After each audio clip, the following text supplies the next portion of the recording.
So today we are launching yet another one of these building blocks, which is the Rural Revitalization Platform.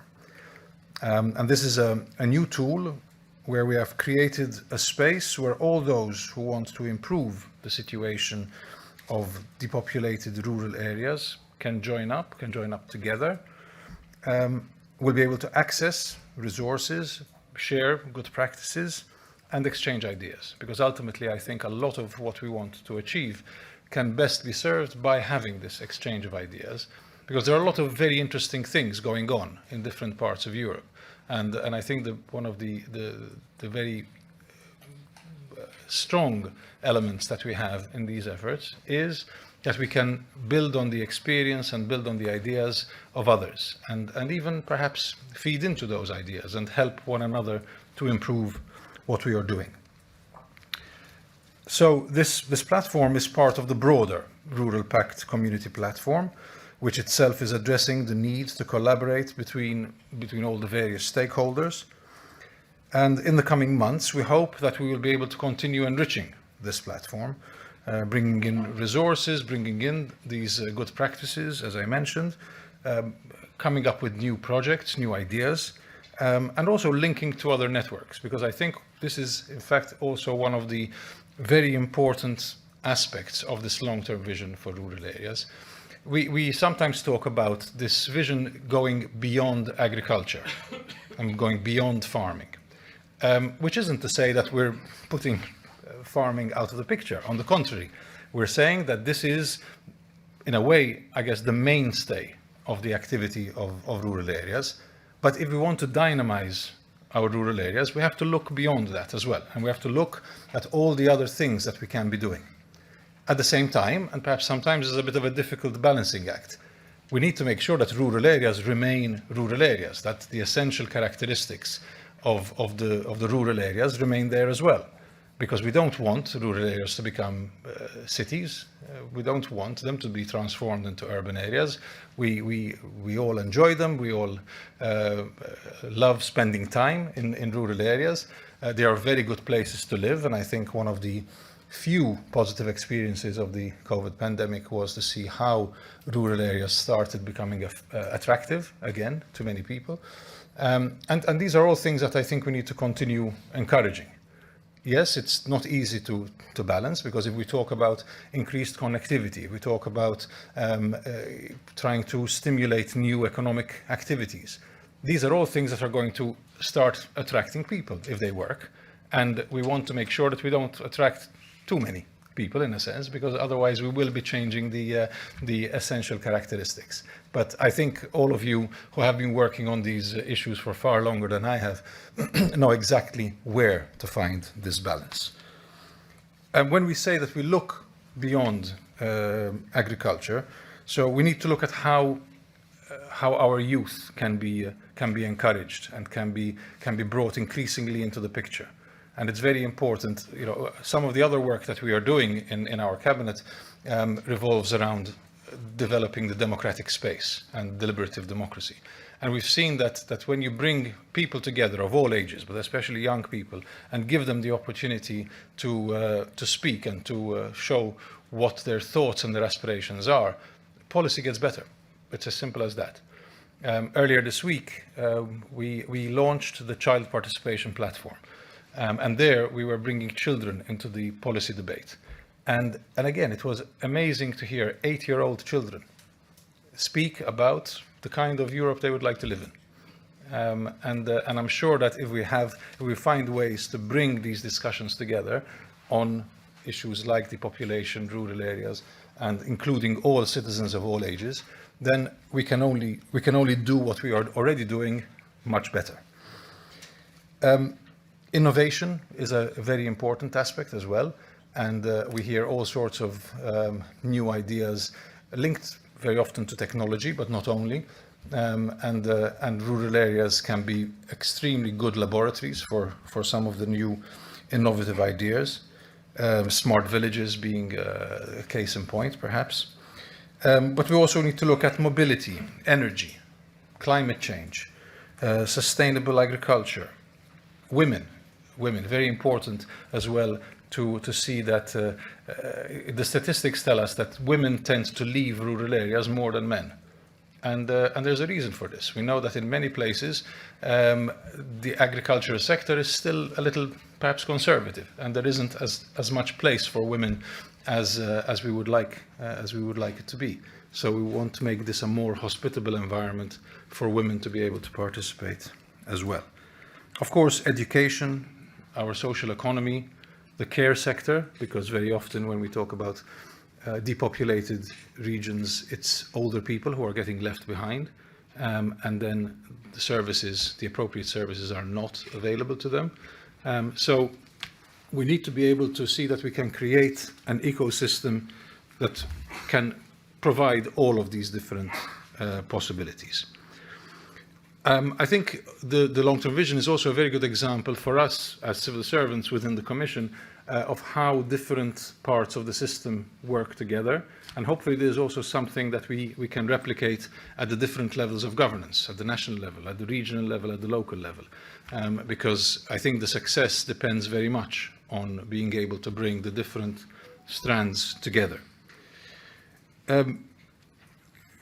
Of course, rural areas are, I mean, we talk about them and we talk about depopulation and we talk about sparseness and about depletion. But in reality, there are still, if we look across Europe, there are still a lot of people who are living in rural areas. So we also need to say that we are catering for the needs of these people.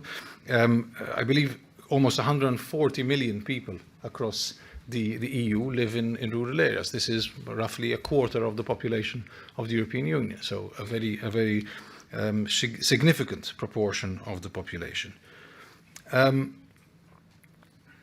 think it's very important that we appreciate the work that has already been done, and that we build on it, because I think that there is, I mean, I think even those of you who are here today represent a very dedicated resource that we have been able to tap into, and that supports the objectives that we have set for ourselves, and that's why it's also very encouraging to see that there is such a turnout and that there is such a drive. And looking also at the program that you will have for the rest of the day, I'm sure that there will be many very fruitful ideas coming out of that, which will help us to improve the work that we are doing.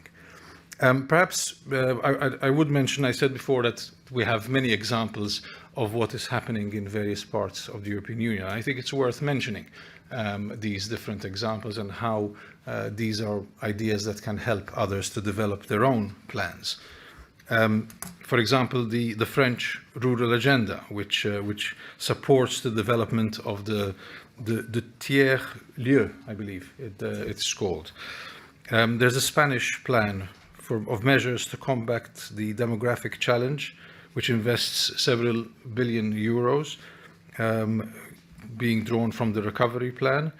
And these have generated a total of 130 actions, which are specifically targeting depopulation and guaranteeing social and territorial cohesion. In Finland, we've seen that there is a comprehensive rural development program, which ensures that funds are invested in the right infrastructure and especially in stimulating business. And other member states, such as Slovenia, Ireland, and others, have put as their priority ensuring that there is enough broadband connectivity in rural areas. And this is truly fundamental, I think, for all the other sectors and all the other areas to be able to flourish, to ensure that there is connectivity. Although physical connectivity is also important. So transport, I think, is one of the areas that we also need to continue looking at. So in conclusion, I really want to really salute the people who have been working on this, because I think that it is a tremendous achievement. There have been many milestones, as I mentioned at the beginning, and each one of them has made this long-term vision increasingly realizable. We've set as our target 2040, the year 2040, as the kind of the culmination of this vision. But of course, in some ways, that's an artificial target, because we know that between now and then, hopefully, there will be so many more ideas, there will be so many more opportunities, and that the investments that we are doing today might be able to deliver results, hopefully even sooner than that. Thank you very much.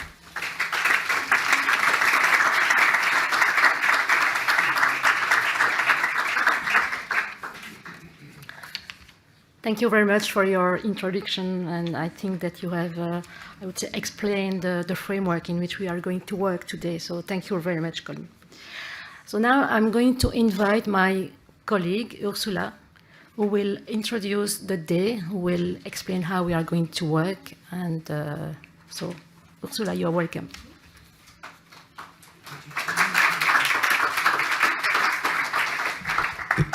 Thank you very much, Pascal, and welcome also everybody. I have to say I'm very pleased that I can see a full room. We were worried that until the last minute something could happen and not everybody will be able to turn up. So really something very encouraging to see, in spite of all these restrictions, security zones and transportation problems.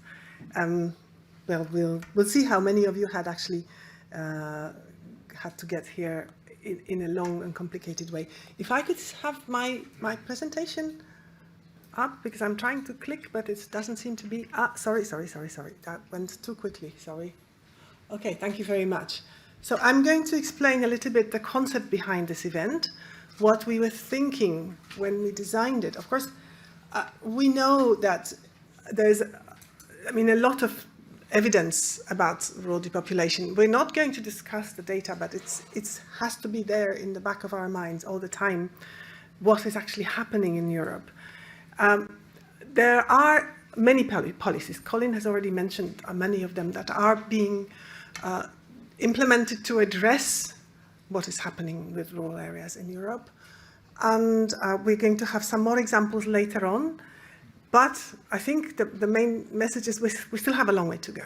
I think that's probably why we are organizing this event here, to stimulate more action and better action and more impacts on EU rural areas. So we are very much hoping that this event will contribute by providing certain tools, certain ways of exchanging. I think there was already some work done in the past, especially the thematic group of the European Network for Rural Development has prepared a very comprehensive report of which you all have by the way, received and hopefully read, many of you, which is also, which provides a number of tools, like the assessment tool for policy design. I think we will try to use it a little bit during the day. This event is also a tool, and a very important tool will be the Rural Revitalization Platform, which Marie will present shortly. So we want to show you how and encourage you to use these tools and to use them more. Just a kind of imaginary, let's say, impression of what we're talking about rural, let's say, depopulation policies. We have those rural areas that are actually losing people, and we have policies, people, institutions, procedures, and money that are trying to deal with that. And sometimes it's really a little bit disconnected, a little bit happening at different levels, and sometimes the results on the ground can be a little bit confusing, and different things can happen. Some of them are very positive, but they are very often isolated. Some people get a little bit of money, some people get some kind of services, but it's fragmented, and very often, because it's so fragmented, it's actually acting on the contrary. It's just producing a contradictory impacts. So what we are talking about here is to make it happen differently, is to make these policies more integrated, more working together, and so that they really enable the change like the hand that is holding those rural areas. That's the representation of what we're going to discuss. And based on the ENRD report, actually we have identified, let's say not, I wasn't involved, but there have been identified a number of factors. On the policy design side, the thing about the integration and response to the diversity, making sure that the intervention is really targeting the ones that are most in need, the monitoring, the evaluation, let's say knowledge-based decision-making, and the positive narratives about rural areas, also very important thing that needs to be changed. And also on the policy side is this whole thing of multi-level governance, the political leadership, the coordination between the different public authorities, the stakeholder engagement. And this is not happening for its own sake, but it's also to bring certain types of policies to the local area. And these policies at the local level will build capacities, will facilitate, will provide for animation, for flexible funding, will help to enable linkages and cooperation both between the different actors within a rural area, between the areas, and also between the different types of areas, so also between rural and urban areas, for example. And also these policies, if they are correctly designed, facilitate local innovation, create and exchange of knowledge. So this is what we hope is going to happen, and what we will do today about, well, not to make it happen, but to make one small step towards making it happen. We have the plenary and the information about the platform, which is coming very soon. And then we have a session on how to design policies to make sure they're coordinated and integrated, with some examples and some also work for you, discussion groups. And then after lunch, we will discuss the local side with examples of projects. We have 3 working groups with a lot of very rich and inspiring examples of what is already being done and how policies can help, and actually how policies are not helping is also going to be part of our discussion. And then we will develop some recommendations. At the end, we have experts who will help us wrap up and bring the most of the conclusions that from the whole process. And then this is, as of tomorrow, hopefully you will start making it happen. So just use that opportunity here, share and exchange, use the available tools, and take lessons home. Thank you very much.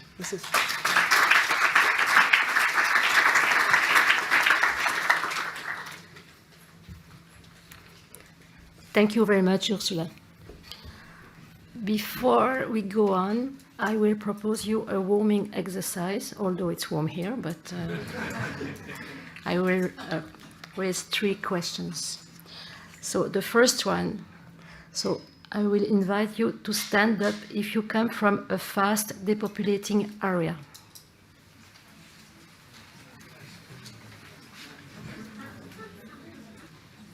Thank you. You may sit. Second question. Stand up if you had to take at least 3 or more means of transportation to get here.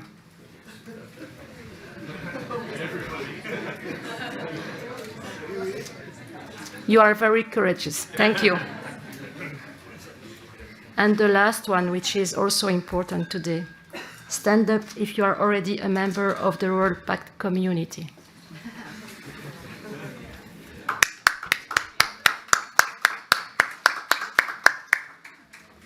Thank you very much. So now I will invite Marie Lambert from DG Agri of the European Commission to present the Rural Pact platform that will be launched today. You are there.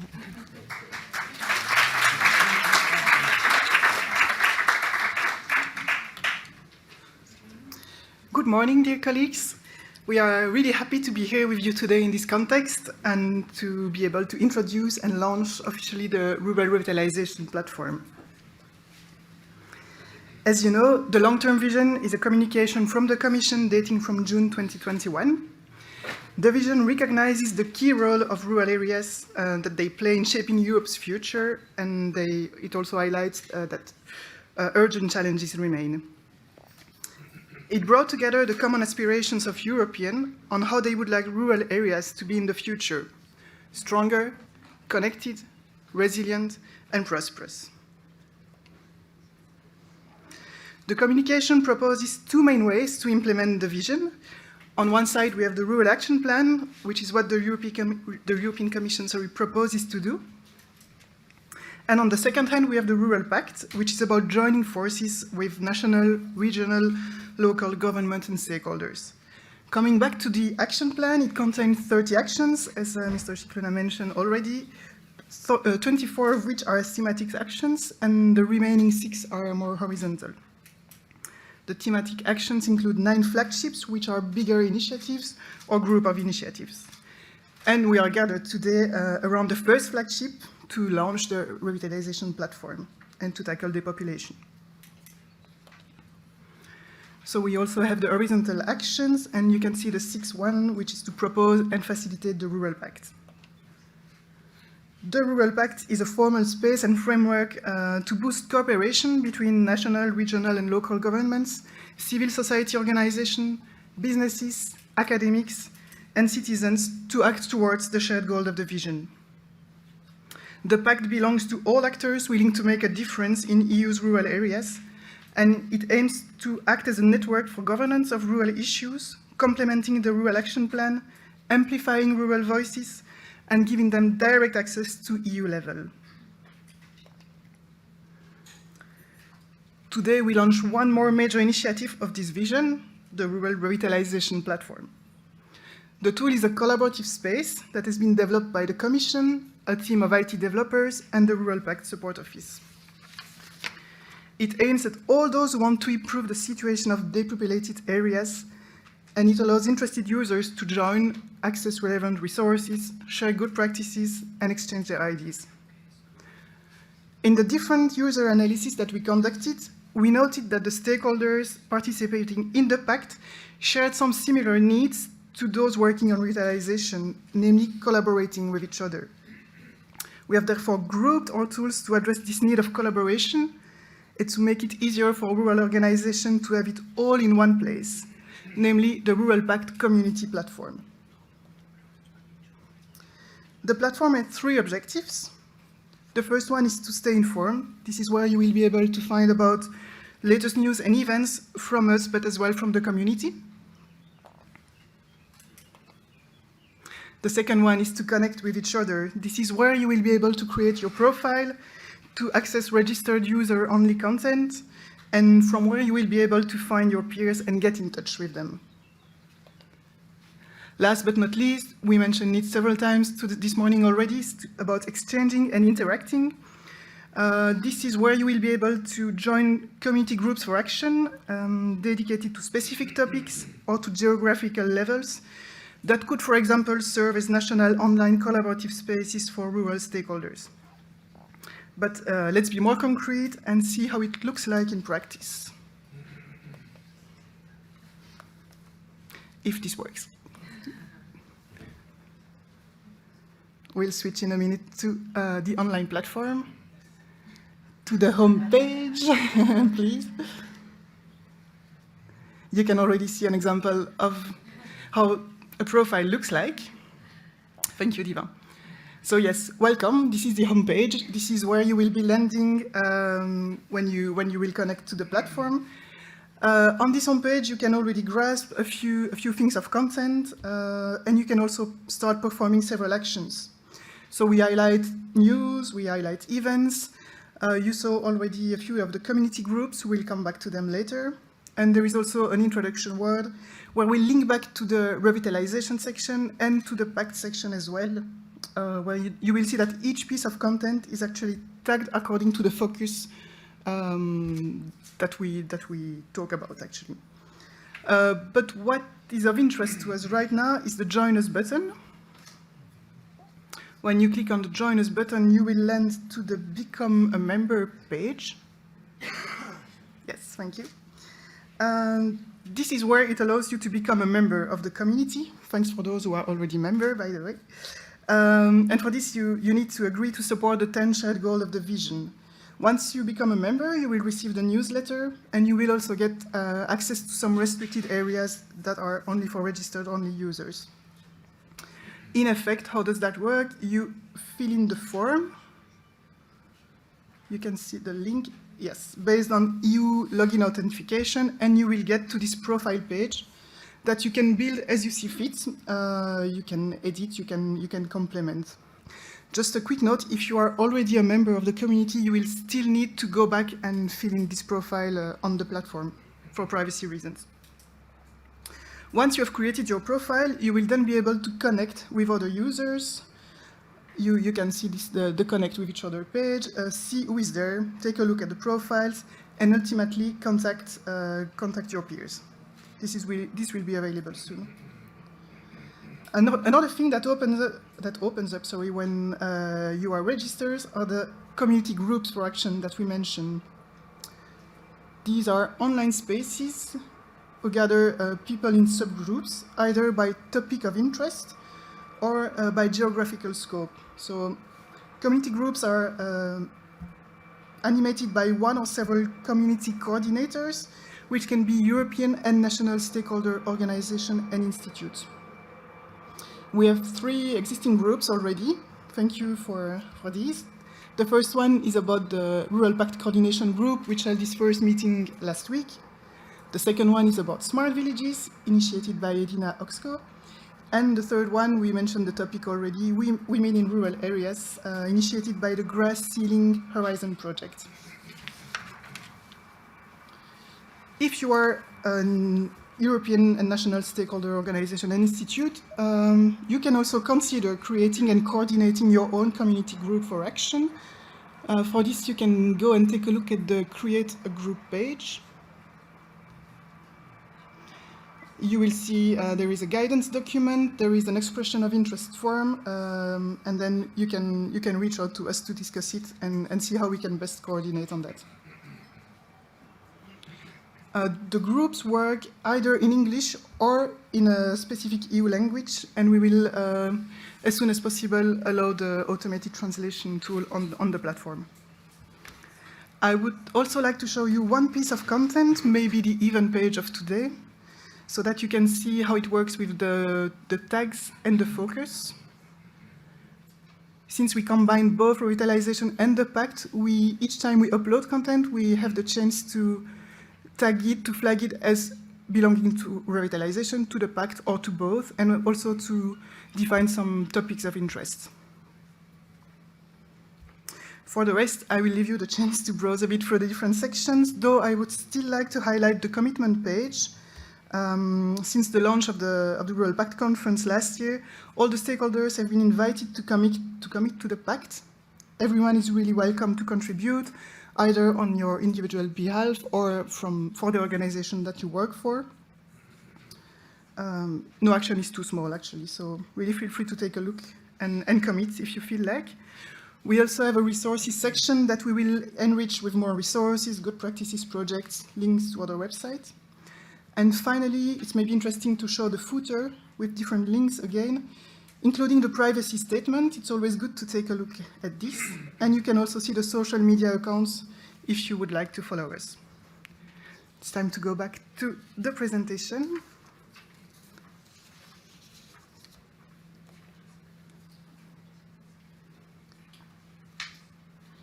Yes, thank you.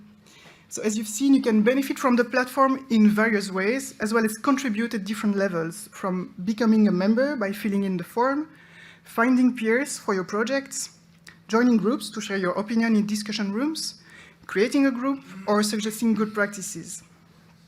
The tool is work in progress, sorry, and we will keep developing it and enriching the platform as time passes. From your end, we hope that you will be able to identify the different teams and actions that answer your needs and that are of interest to you, and that you will make the best use of it.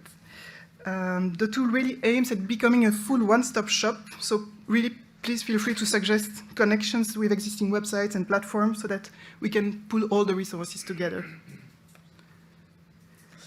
We hope that you will appreciate the tool and find it useful in your daily professional lives. We are looking forward to hearing your impressions this morning already about the tool. We will be available to help you navigate through the platform at the break. And once you will have the time to familiarize and play a bit with the tool, we'll also be happy to hear your suggestions or comments. You can reach out to us by email. Thank you for your patience, your attention, and please spread the word.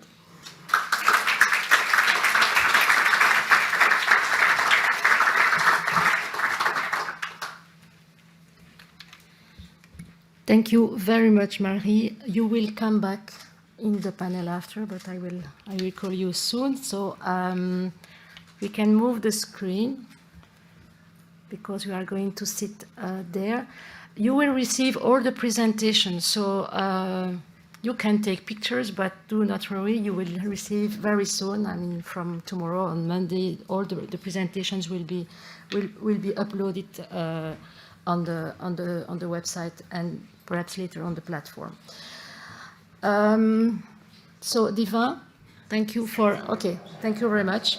So now I'm going to invite the panel to discuss about the platform, to have your views, and I'm inviting Helmut Claire, Deputy Secretary General of the European Network of Cities and Regions for the Social Economy, REVS.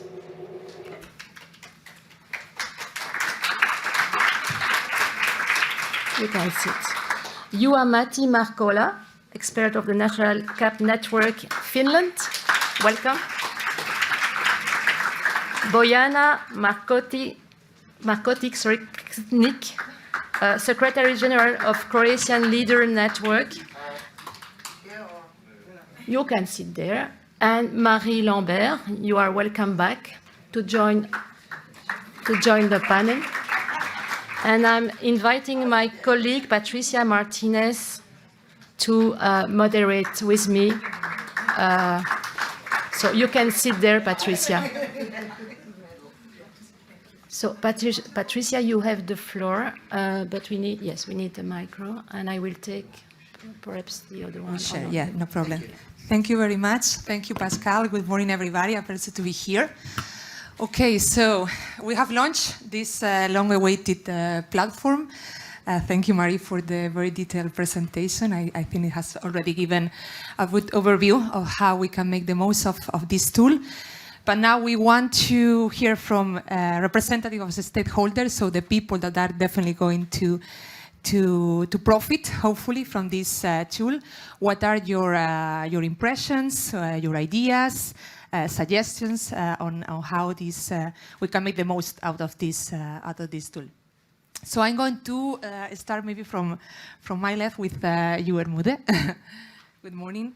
Helmut, as Pascal said, you are the Deputy Secretary General of REVS. REVS is a network of cities and regions for social economy. So very specific topic already. And we have seen the community group that Marie has mentioned. And REVS has also expressed interest in creating something about it, a community group. So why? What have you inspired you to take this initiative? How do you think that your members, that are not only rural areas, that are also cities and regions, are going to profit and to use this platform in the next months?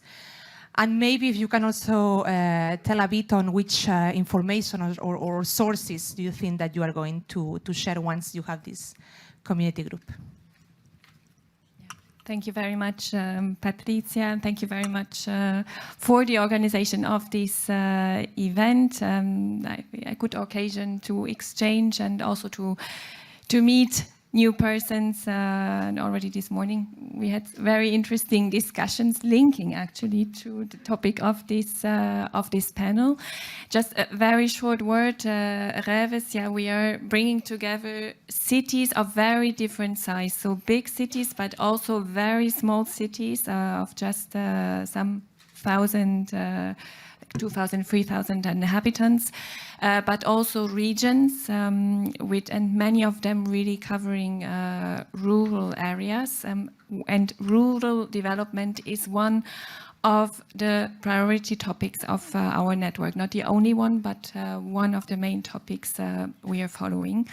And in the framework of which actually we have organized a number of initiatives, so ranging from seminars, conferences, to also experimentation around topics such as sustainable agriculture and food chains, employment creation, energy, community energy. And this is something also really important. So we are very much focusing on the social economy and community initiatives.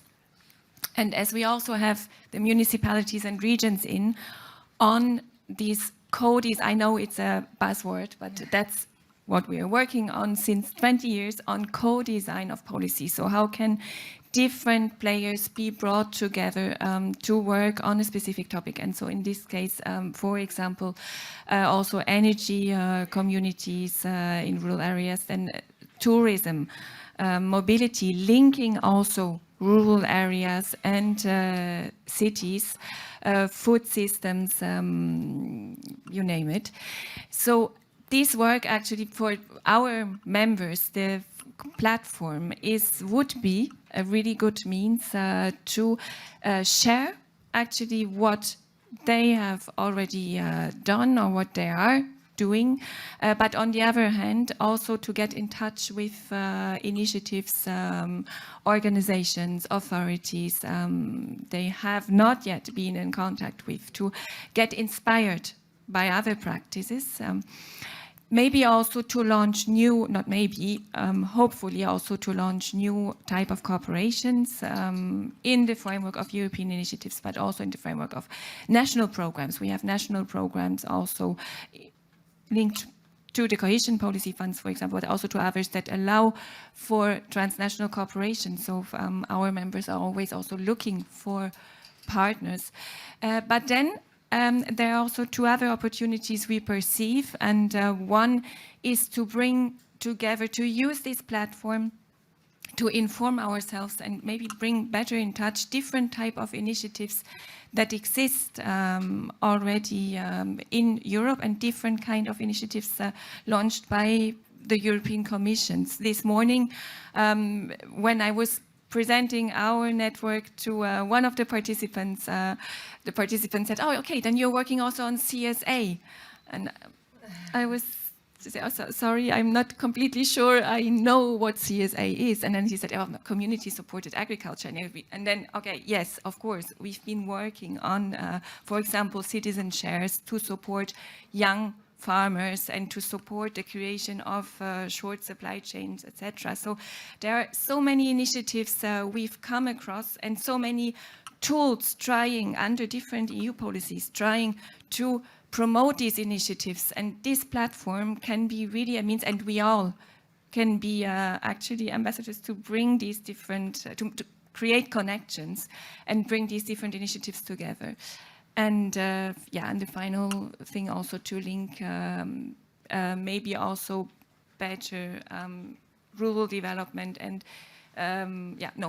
rural areas and cities, smaller cities, bigger cities, etc.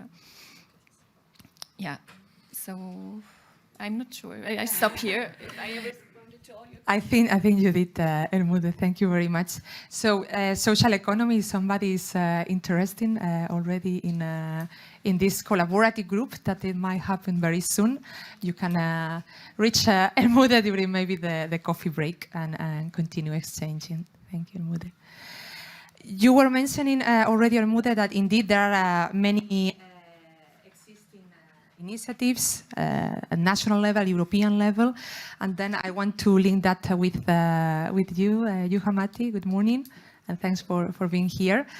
We would like to hear, especially for your experience, because indeed you've been also pioneering in Finland in having this national platform that, for what I understood, is for all the rural actors in Finland, It's bottom up. You are encourage them to set their own agenda, to bring the content to this platform. So what do you think that in that pioneering experience in Finland at national level, which perhaps recommendation or lesson learned can be drawn for how we will encourage people to participate in the rural revitalization platform? Thank you. As mentioned, I come from Finland. I come from the Finnish Rural Network Support Unit. And as a reminder, bear in mind that 95% of Finland is rural areas, and we have a vast, sparsely populated area. So this, as a policy lab itself, it's very topical for us. But directly to your question, indeed, we have had a national platform, which is, this reminds us a lot about our national platform, indeed. We have had it running for about a year and a half, and at the moment we have about 1,300 registered users, and we are actually happy about it. And we are trying to consist the whole rural areas, from the agriculture for the rural businesses and rural societies and villages. So we have tried to make it like a rural LinkedIn for us. And the principes for our platform have been that we trust people, and we want to be a bottom-up approach, and we want to we hope that our platform is easy to use, and the user is the queen/king. And I believe we have, 1,300 registered users. In our scale, it's I can think that we can be satisfied about the number. It's a good number in a Finnish scale. The tools which are existing in our platform are very similar to that one. We are informing all the community, informing what's happening, including the news and also the events. Then we have all the rural development program funded programs. So there are project database which can be updated. The basic information is downloaded directly from the managing database to our platform, and the project owners, we encourage them to update the information. So what is actually happening in those projects? And then there are discussion groups, and there are the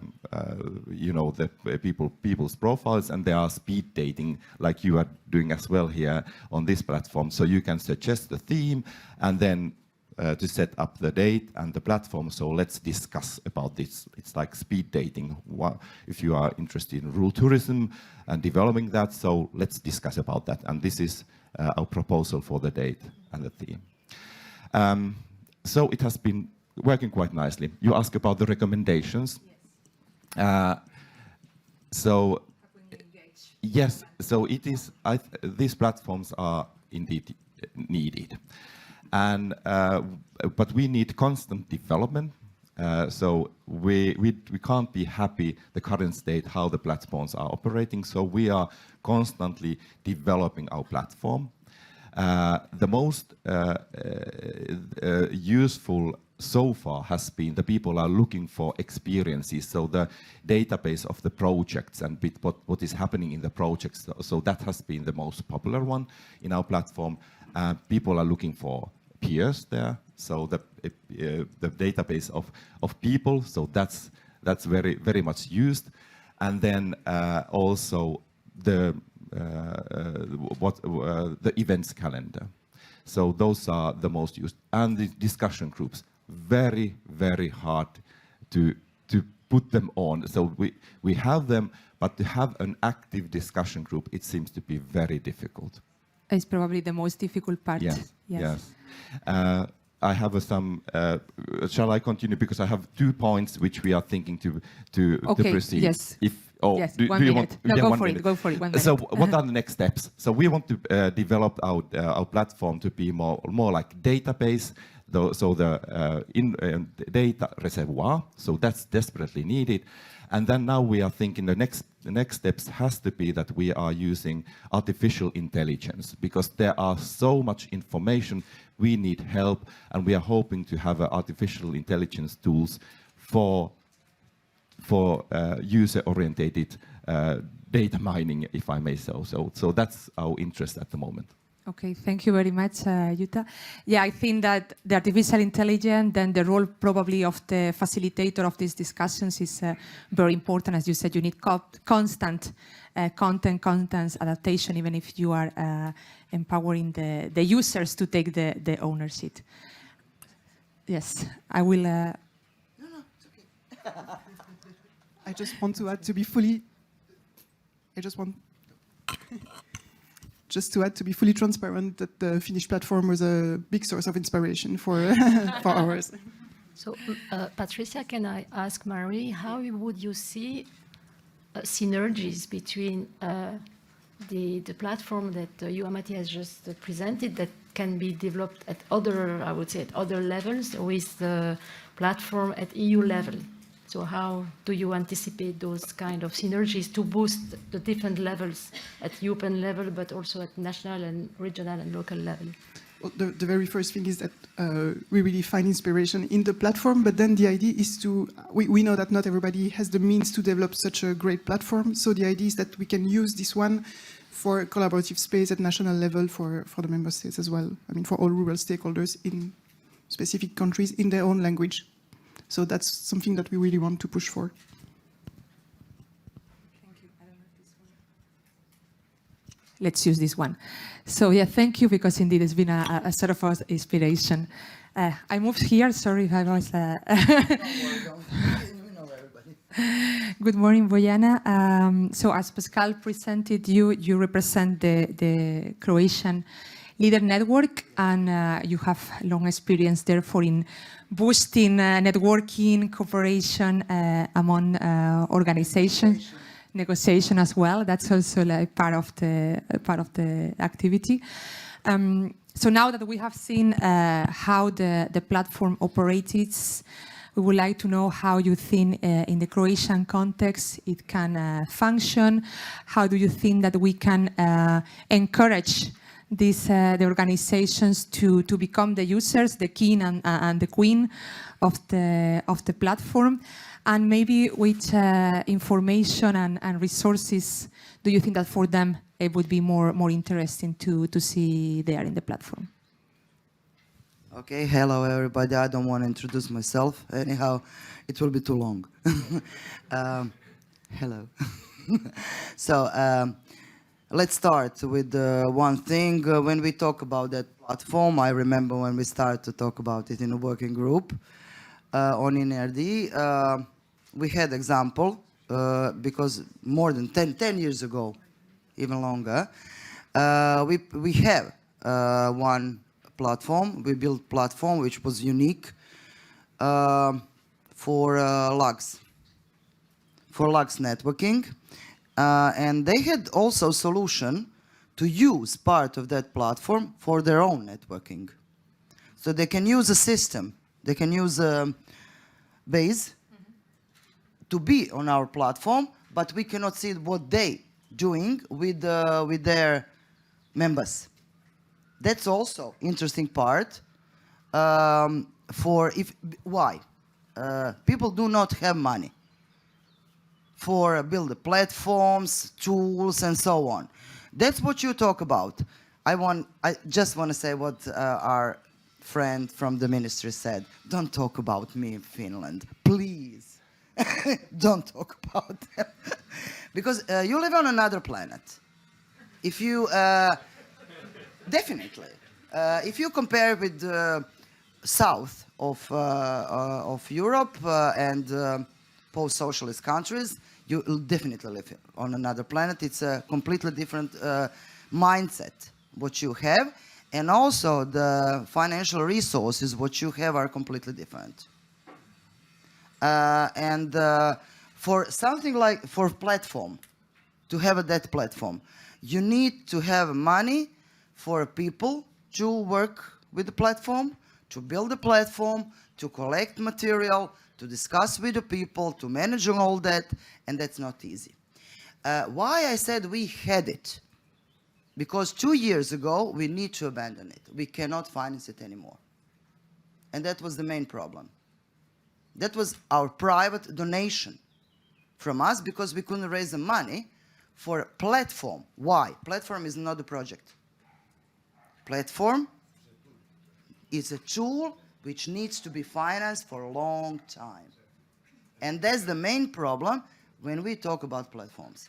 When projects stop, when you build something from a project, sources, and the project stopped, come on. That's the main problem when we have on something like that, and that's why we need to think how to finance. Now my question is for you, how you finance it? That's the most important. We live in the same planet. I believe we have the same difficulties about how we finance. So we set up a pilot first, and it costs 8,000 euros. So that was the start. And perhaps my point is that to start, just start, and now of course who is running? Who is paying? So us. Yeah. So yeah. So who is funding now? So we as a rural network, we are supporting that. And of course, when I said that it's a national level, and like I mentioned, it needs a constant development. So there has to be resources. But anyway, we see that we can't live anymore without these kind of digital tools. And they are indeed tools in order to have achievements.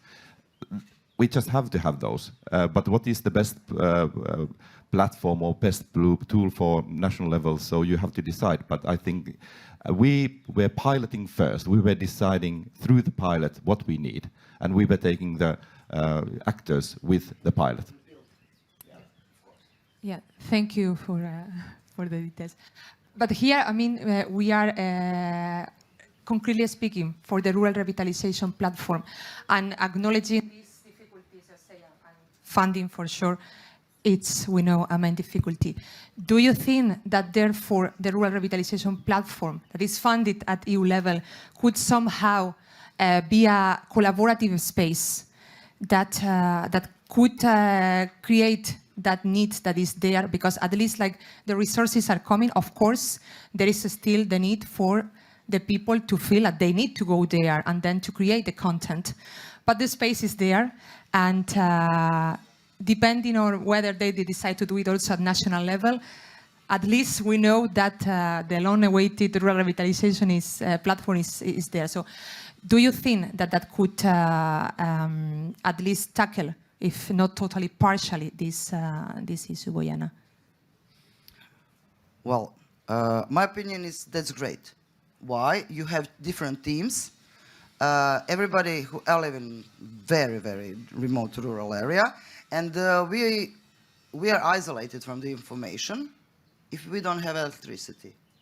So that's also very important to have information, something like that, because we all have the same problems everywhere, as you said. If you have something like this, okay, we have platform on EU level. Everybody has something which is similar ideas and so on. We need to spread that information through people and through our national networks, and leader networks and so on need to inform and connect our people with that platform. That's huge informational society. I think the platform is great. It starts great. We need more informations. But also it needs to be data source for rural proofing. That's very important from now on. We have informations everywhere. Lots of people ask me, can you help me for a project? I need to data source, I need that one. And that's the main problem. That platform can bring all informations together in one source, or it can guide you through the information for a topic you need. And I think that's a very good start. It's a brilliant start. Thank you. I think it helps. Thank you, Bojana. Well, I'm pretty sure that the whole team is very happy to hear that. Patricia, we have still 5 minutes. 5 minutes. Like We this. also wanted to ask you, the rest of the audience, because you are all stakeholders, or most of you, if anybody has also other reaction, maybe question about the functionalities of the platform, already ideas of collaborative groups that you might also set up. Otherwise, you can also, even during the networking cafe, as a colleague announced, you will be able to check the platform. I think we have one Blandine over there. Hello, good morning. Thanks, Blandine Camus from Euromontana. I do have a comment and a question. The comment is for groups, thematic groups, I mean, definitely. And ourselves were definitely probably happy and excited to launch a group or to propose a group on mountain areas. And my question would be for the Finnish stakeholder. I was just curious to know how you then manage really to share this platform with the rural stakeholders and to really engage them and encourage them to use it and so on. And maybe also, are any other stakeholders from neighboring countries, for instance, using it? I mean, for instance, for cross-border cooperation, for example? Yeah, that's a good question, mate. I'll also use a network from Ireland, because I don't have a language barrier with Irish, and I use their information from You the have to national- take the their micro. national network. So, We have been involved in step by step the stakeholders. We have the core group, and so we have informing them, and then they have been informing wider, and so on. We have the languages Finnish, Swedish, and actually in English. So it's possible at the moment.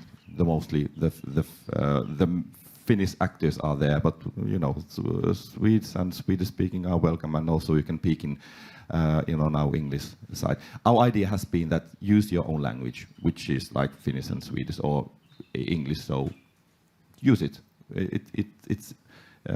It's totally fine. thank you. Any other question? Yeah, we have now 2, and then we will have to wrap up, probably.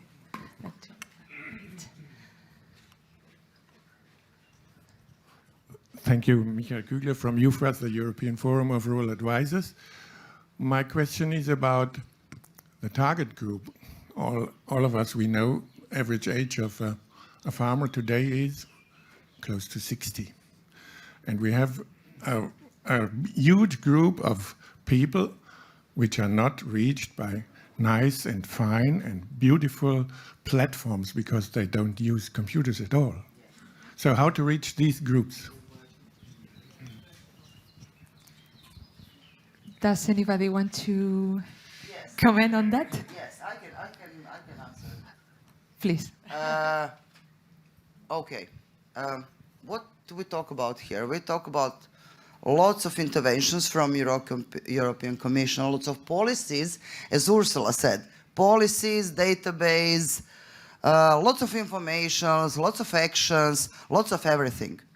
Okay, if somebody, of course, I'm working for a whole day, half time at a computer, half time in a field, but come on, if somebody do not have information, we have logs, we have people on the field, we have local communities, we have lots of people who we paid from EU money, from local money and so on. They need to go to those people. They need to come to them. And that's the main problem in communication. But also that platform, what you build, can help us to bring information to them and connect their problem to something from your country, what we can solve for them. I think that's the main point of this tool. Thank you. Thank you. Yes, I think the role of facilitators probably is very important also to address this digital gap that for sure it exists in many target groups, and if we want to make them to reach out this information, they might need this support. I don't know if you have this experience, but I think you, Bojana, made a very good point on the role of all these organizations that really need to go out there and to make sure that the information is there. It's a lot of dissemination, a lot of campaigning, a lot of raising awareness, a lot of spread the word, as Marie was saying. How are we with timing? I think we are. My wish for this platform is that it will break the bubbles. Like you said, that I've been in the bubble of rural development, the CAP network bubble.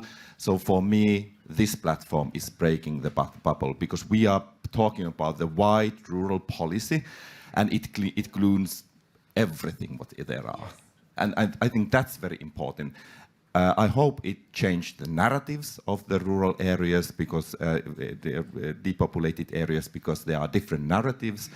And I hope this will be the good tool for us on EU level and national level, involved in the discussion of the politics when we are discussing how the development of the depopulation areas are in the future. For example, what will be the principles of the next funding period, which is that discussions about, and for that we need tools, and hopefully by that I mean the information and inspiration. I hope that this platform will provide that. Thank you, Jutta. Yes, I think that we said in the speech this morning, like the need to go beyond the traditional lens and to do the rural proofing of all the information, as you were saying, Bojana. I think we had the last person that wanted to...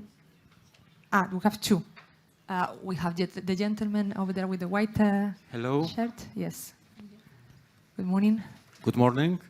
Konstantinos Asikis, Municipality of Arcadona, Greece. In the frame of an Erasmus Plus project, Learning Villages, we had created a network of learning villages, mainly from Portugal, Spain, Italy, Germany, France, and Greece.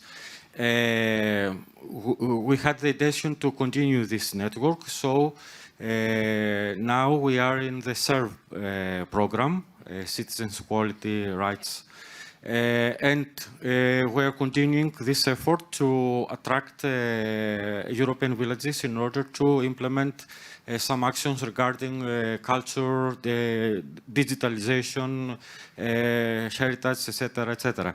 So, if we can use the channel that offers the Rural Pact platform in order to disseminate our actions, to for the know-how changing, to attract some potential partners to our network, or just to keep updated our activities in line with the Rural Pact philosophy. Thank you. Thank you. Yeah, I don't know if you want to comment on that. We have, for instance, one also a European project that already opened a collaborative group. And I think that in this is also a place where all these interesting initiatives you funded maybe are coming to an end, but have still a lot to do, could continue. Yes, we will take Marie as the last feedback, Patricia. Thank you. Okay. No, this is really interesting. The idea is indeed to share information and to spread. We can discuss maybe where it would best fit actually on the platform, under which topic, because we have many and it's a bit cross-cutting. But we can talk either later today, or we can stay in touch after the event. Thanks. Thank you very much. So, happy to see that it's already more ideas for collaborative group and make the most out of this platform. So, thank you all of you, Elmude, Yuhamati, Bojana, and Marie. And over to you, Pascal, to continue with today's session. Thank you to all. Thank you, Patricia. Before we go for the break, the networking coffee, I will pass the floor to my colleague Ursula, who will give some instructions for the next part. Okay, so just very quickly before you go, there is a task for you and there is an opportunity for you during the coffee break, or two opportunities actually. The task is this. Look at your badge, and it's the same on two sides, but it's not quite the same. On one of the sides, you have two stickers, or some of you have only one sticker. There is a round dot and there is a number. The number you don't have to worry about right now. It will be for after lunch. This is the number of your working group.